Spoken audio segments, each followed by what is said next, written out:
सोना कितना सोना है और सोना कितना महंगा है। क्या आपने कभी सोचा है कि सोना जो भारत में इतना महंगा बिकता है वो कुछ देशों में आधे दाम पर मिल सकता है। अगर आप गोल्ड में निवेश करना चाहते हैं या विदेश से गोल्ड खरीदने की सोच रहे हैं तो ये वीडियो आपके लिए है। भारत में सोने की कीमतें रिकॉर्ड स्तर पर पहुंच गई हैं। हालांकि कई देशों में सोना भारत से सस्ता है। इंडोनेशिया, तुर्की, Colombia, America, Hong Kong, Switzerland, Singapore, Australia, Malaysia और यूएई में सोने की दरें भारत से कम हैं। भारत में गोल्ड का रेट नए रिकॉर्ड लेवल पर पहुंच गया है। बीते दिन India Boolean and jewellers association के अनुसार 10 ग्राम 24 कैरेट गोल्ड का रेट 1,24,155 रुपए पर बंद हुआ है। पुरुष यात्री 20 ग्राम सोना बाहर से ला सकते हैं और महिला यात्री 40 ग्राम तक सोना ड्यूटी फ्री ला सकते हैं, लेकिन वर्तमान कीमतों के अनुसार यह सीमा व्यवहारिक नहीं है। आज हम जानेंगे वो कौन से ऐसे 10 देश हैं जहां सबसे सस्ता गोल्ड मिलता है और तुलना करेंगे, कंपैरिजन करेंगे भारत के साथ उन देशों की कि वहां पे गोल्ड की कीमतें क्या हैं और भारत में उन कीमतों पर कैसा उनका रेट है। लेकिन रुकिए, ये सिर्फ कीमत की बात नहीं है, इसमें शामिल है टैक्स, माइनिंग कॉस्ट और करेंसी एक्सचेंज रेट भी शामिल है। आइए पहले समझते हैं कि गोल्ड की कीमत कैसे तय होती है। गोल्ड की कीमतें तय होती हैं इंटरनेशनल प्राइस से, जो कि लंदन बुलियन ऑफ मार्केट तय करता है, और उसके बाद इसमें जरूरी है इंपोर्ट ड्यूटी और टैक्स, जिसको ध्यान में रखते हुए गोल्ड के रेट्स डिसाइड किए जाते हैं। और तो और लोकल डिमांड्स एंड सप्लाई के साथ इसकी करेंसी स्ट्रेंथ भी देखी जाती है। अब जानते हैं सबसे सस्ते गोल्ड मिलने वाले देशों में कौन से देश शामिल हैं।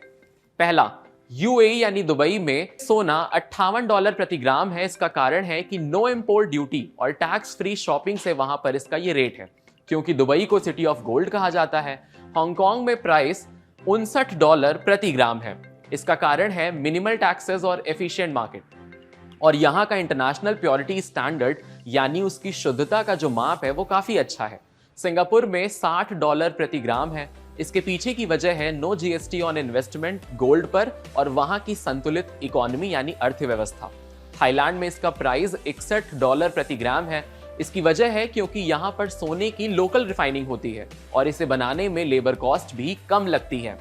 स्विट्जरलैंड में $62 प्रति ग्राम है सोना, जबकि यूएसए में यानी अमेरिका में 62.5 प्रति डॉलर ग्राम है, क्योंकि यहां सोने पर नो वैट है और सेल्स टैक्स राज्य दर राज्य यानी स्टेट पर स्टेट बदलता रहता है।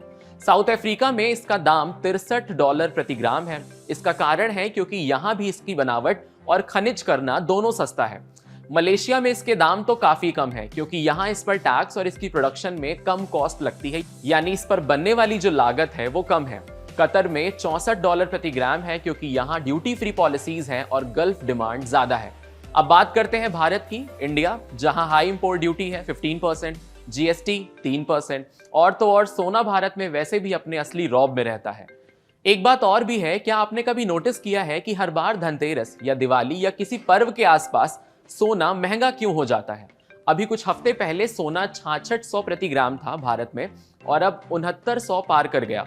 आखिर त्योहार आते ही सोने की कीमत क्यों बढ़ जाती है? क्या ये सिर्फ डिमांड का खेल है या कुछ और? भारत में धनतेरस, अक्षय तृतीया और खासकर दिवाली जैसे पर्वों पर, त्योहारों पर सोना खरीदना शुभ माना जाता है। लेकिन जब लाखों लोग एक ही समय पर सोना खरीदना चाहते हैं तो क्या होता है? इससे डिमांड बढ़ती है, ज्वेलर्स को ज्यादा सोना खरीदना पड़ता है, इंपोर्ट बढ़ता है और इसके साथ ही बढ़ता है प्रेशर गोल्ड की कीमतों पर। अब आ जाइए आपको बता दें कि आखिर भारत में सोने की कीमत में उतनी उछाल क्यों है।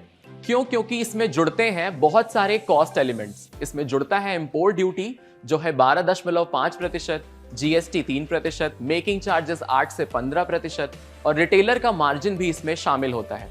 यानी अगर इंटरनेशनल मार्केट में सोना 1 लाख का है तो भारत में वही सोना 1.25 लाख से ऊपर का बिकता है, और त्योहारों में ये मार्जिन और भी बढ़ा दिए जाते हैं क्योंकि डिमांड हाई होती है।